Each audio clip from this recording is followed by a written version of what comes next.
कि गर्मी बढ़ रही है, उसके सबसे बड़े कारणों में से एक कारण है लोगों का जीवन शैली। और लोगों का जीवन शैली में सबसे मुख्य कारण है लोगों के द्वारा मांसाहारी भोजन का उपयोग और उपभोग।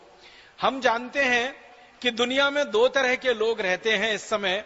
एक तो ऐसे लोग हैं जो जीवन में बचपन से लेकर और उम्र के आखिरी दिन तक शाकाहारी हैं, और एक ऐसे भी लोग हैं दुनिया में जो बचपन से लेकर और उम्र के आखिरी दिन तक मांसाहारी हैं।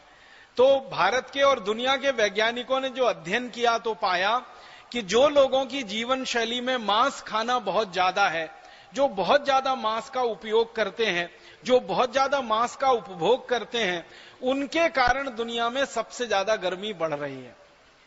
अगर उस गर्मी के बढ़ने को कोई अंक से निरूपित किया जाए और मैं आपको समझाने के लिए एक सरल अंक का उपयोग करूं तो ऐसे समझ लीजिए कि दुनिया में 20 कारण हो सकते हैं, 50 कारण हो सकते हैं गर्मी बढ़ने के। उनमें सबसे बड़ा कारण है मांस का उत्पादन और उसका उपभोग। तो मांस का उत्पादन करने वाले जो देश और मांस का उपभोग करने वाले जो देश हैं वो सबसे ज्यादा गर्मी बढ़ा रहे हैं।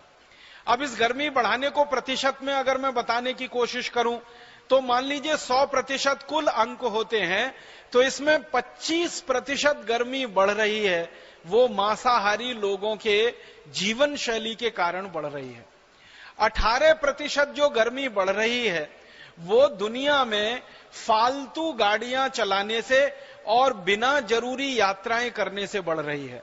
25% गर्मी बढ़ रही है मांसाहारी भोजन से, 18% गर्मी बढ़ रही है फालतू के यातायात से, और बची हुई जो गर्मी बढ़ रही है वो बची हुई गर्मी बढ़ रही है प्रदूषण से और औद्योगिक उत्पादन के द्वारा और सेवाओं के द्वारा, और थोड़ा बहुत हिस्सा उसमें खेती और जानवरों के द्वारा।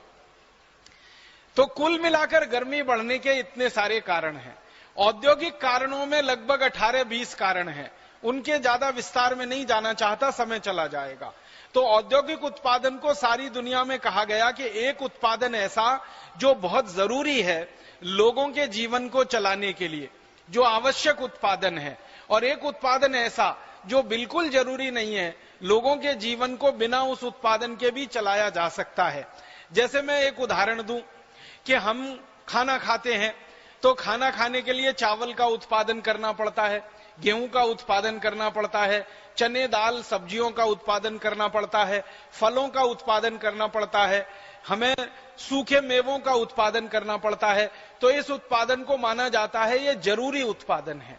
इसी तरीके से आपको स्नान करना है तो आपको साबुन चाहिए, कपड़े धोने हैं तो आपको वॉशिंग पाउडर, डिटर्जेंट पाउडर चाहिए, आपको अपने जीवन में दैनिक कामों को पूर्ति करने के लिए जो काम में आने वाली चीजों का उत्पादन है वो भी जरूरी माना जाता है। तो दुनिया में दो तरह का उत्पादन है, एक जरूरी, गैर जरूरी उत्पादन क्या माना जाता है दुनिया में। उदाहरण के लिए आप अपने घर में रेफ्रिजरेटर का इस्तेमाल करते हैं तो ये रेफ्रिजरेटर का सारी दुनिया में उत्पादन गैर जरूरी माना जाता है। माने अगर रेफ्रिजरेटर ना भी बने तो भी हमारा जीवन चलाया जा सकता है।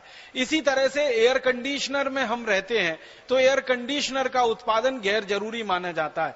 तो गैर जरूरी उत्पादन में मैंने दो उदाहरण दिए, रेफ्रिजरेटर है, एयर कंडीशनर है, और जरूरी उत्पादन में मैंने कहा चना, चावल, दाल, मटर आदि आदि चीजें हैं।